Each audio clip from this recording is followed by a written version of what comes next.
Ay bilemem. Deydi doğrudur. Şular men hemme zaten men tanıyarlar şular. Men şu birinjiye de şu günde tekmen efir ötüdü. Hiç bir gıyde efirim almanadı. Onunla yanına kıyın sonra mı? Yanına kün yüzünü görmek bol. Yani yanına kün soranda burada bu ne elle bir yanındaki.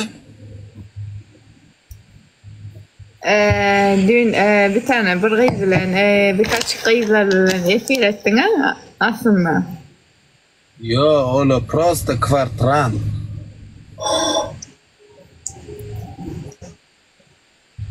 Yani dostu bu ne deyip olma dostuydan mı oluyor sonyalı. Ben dostu olurlar bırakıra. Atıldık. Niço? Tabii ki seni asla unutup olmaz. Ne hemşin bey diyen?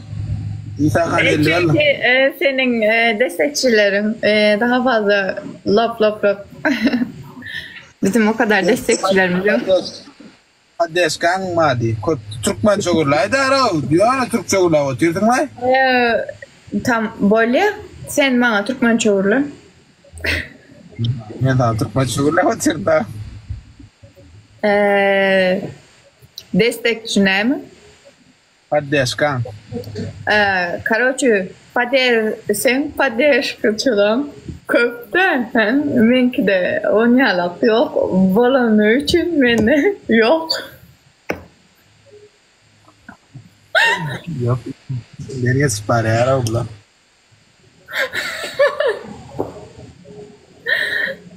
Düşündün mü?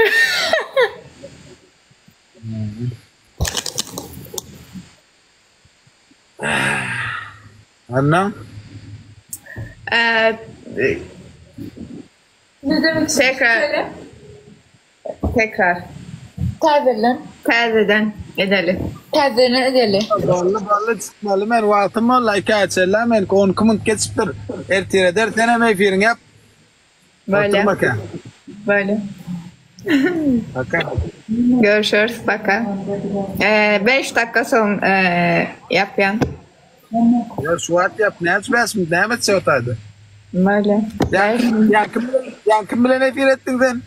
Kızlar bilen tolko. Kızlar bilen tolko. Böyle baka. Baka.